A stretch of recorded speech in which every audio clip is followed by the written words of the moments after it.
Bismillahirrahmanirrahim. Assalamualaikum warahmatullahi wabarakatuh.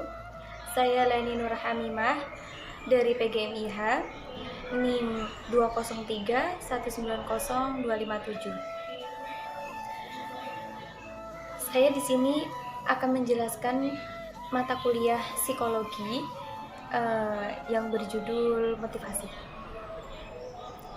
Langsung saja. Definisi motivasi.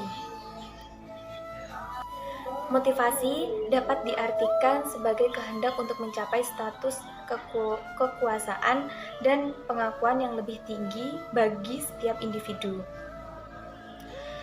Ini motivasi justru dapat dilihat sebagai basis untuk mencapai sukses pada sebagai segi kehidupan melalui peningkatan kemampuan atau kemauan. Dan yang kedua, klarifikasi motif-motif. Ada 6 klarifikasinya. Yang pertama itu memiliki tanggung jawab kepribadian yang tinggi. Yang kedua, berani mengambil resiko. Contohnya seperti dia ingin melakukan sesuatu, ya dia harus bertanggung jawab dan harus menerima resikonya itu apa. Nah, memiliki tujuan yang realistis. Terus yang keempat, memiliki rencana kerja yang menyeluruh dan bertujuan untuk merealisasikan tujuannya. Nomor 5, memanfaatkan umpan balik yang konkret dalam seluruh kegiatan kerja yang dilakukannya. Dan yang terakhir, mencari kesempatan untuk melestarikan rencana yang telah diprogramkan. Dan yang ketiga, itu ada tujuan motivasi.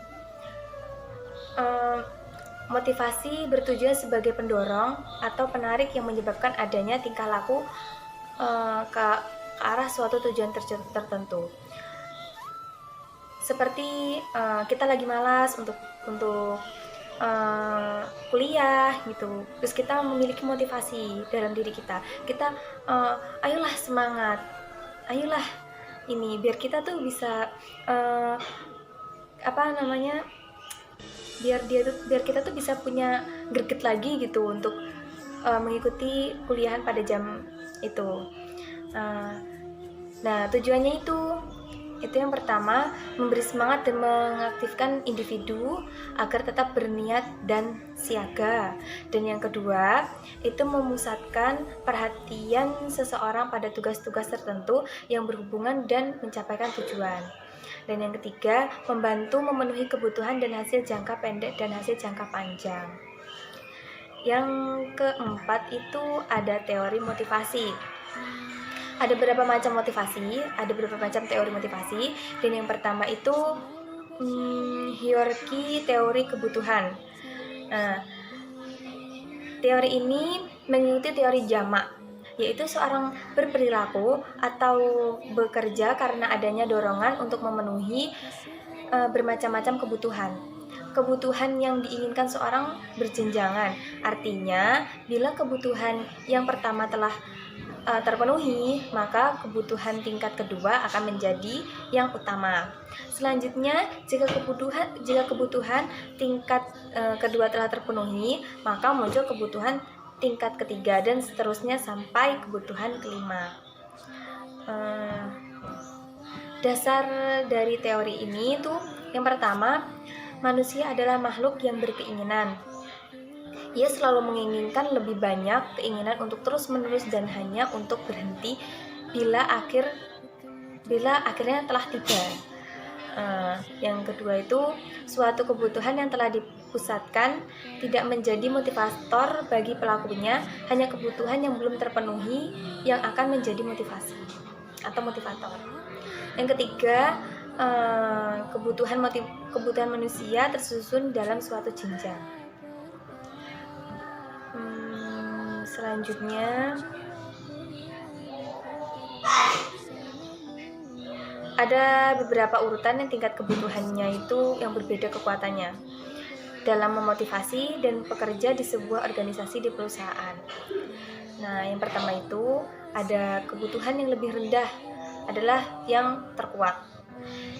Yang harus dipenuhi lebih dahulu kebutuhan itu adalah kebutuhan fisik kayak lapar, haus, pakaian, permulaan, dan lain-lain.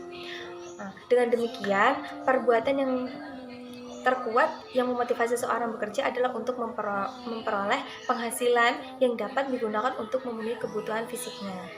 Yang kedua, kekuatan kebutuhan dalam memotivasi tidak lama, karena setelah terpenuhinya akan melemah atau kehilangan kekuatannya dalam memotivasi.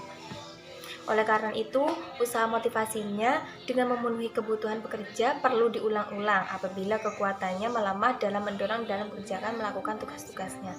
Jadi ketika kita sudah lemah, kita sudah capek gitu, kita mau melakukan sesuatu, kita udah capek, kita udah malas, kok sering begini. Nah, itu kita bisa memberikan motivasi ke diri kita sendiri agar kita bisa semangat lagi. Yang ketiga itu cara yang dapat digunakan untuk memenuhi kebutuhan yang lebih tinggi ternyata lebih banyak daripada untuk memenuhi kebutuhan yang berbeda pada urutan yang lebih rendah. Yang teori B itu teori keturunan berprestasi. Motivasi itu memang berbeda-beda sesuai dengan kekuatan kebutuhan seseorang akan berprestasi. Kebutuhan akan berprestasi tersebut sebagian keinginan yang melaksanakan sesuatu tugas atau pekerjaan yang sulit. Orang yang berprestasi tinggi memiliki 3 ciri. Yang pertama, sebuah prestasi untuk mengerjakan tugas-tugas dengan derajat kesulitan moderat. Yang kedua, menyukai situasi-situasi di mana kinerja mereka timbul karena upaya-upaya mereka sendiri dan bukan karena faktor-faktor lain seperti memujurnya misalnya gitu kan, kemujuran. Dan yang ketiga itu menginginkan umpan balik tentang keberhasilan dan kegagalan mereka dibanding dengan mereka yang berprestasi rendah. Selain ada 3 motivasi yang paling menentukan tingkah laku manusia, terutama berhubungan dengan situasi pegawai serta gaya hidup, yaitu motif yang mendorong serta menggerakkan seseorang untuk berprestasi dalam suatu menunjukkan peningkatan ke arah standar excellent. Yang kedua, motif yang menyebabkan seorang mempunyai keinginan untuk berada bersama-sama dengan orang yang lain, mempunyai hubungan afeksi yang hangat dengan orang lain, atau selalu bergabung dengan kelompok bersama-sama orang lain. Yang ketiga, motif yang mendorong seseorang untuk bertingkah laku sedemikian rupa sehingga mampu memberikan kepada orang lain. Poin yang C itu teori Siliton Alderfer.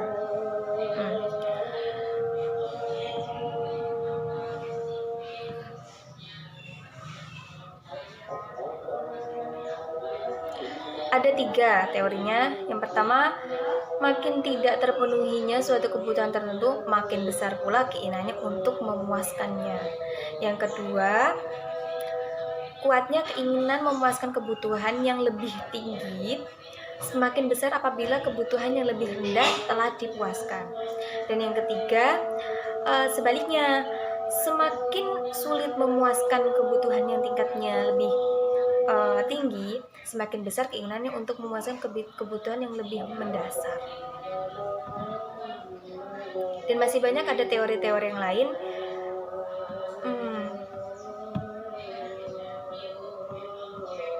Di sini saya akan menyimpulkan dari motivasi tadi itu, motivasi itu merupakan suatu dorongan yang membuat orang yang bertindak atau berperilaku dengan cara-cara motivasi yang mengacu pada penyebab munculnya sebab perilaku dan faktor-faktor yang mendorong seseorang untuk melakukannya atau tidak melakukan sesuatu. Tujuan motivasi itu untuk memberi semangat pada diri kita atau kepada diri orang lain.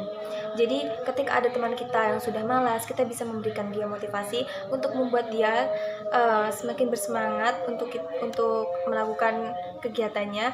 Kayak seperti yang ada di pondok, biasanya malas untuk kegiatan kayak seperti ngaji, itu sudah mulai malas. Terus bangun pagi, itu kita bisa memotivasi mereka untuk bisa mereka tuh bisa kembali semangat lagi gitu. Dan kita juga bisa memotivasi diri kita sendiri. Tapi memang kebanyakan orang itu tidak bisa memotivasi diri kita sendiri. Tapi kalau kita memang punya tekad, kita punya tekad untuk untuk terus maju, kita akan selalu bisa maju. Ya, mungkin cukup sekian dari saya. Saya Leni Nur Hamimah. Bila ada kurang maafnya saya minta maaf. Wassalamualaikum warahmatullahi wabarakatuh.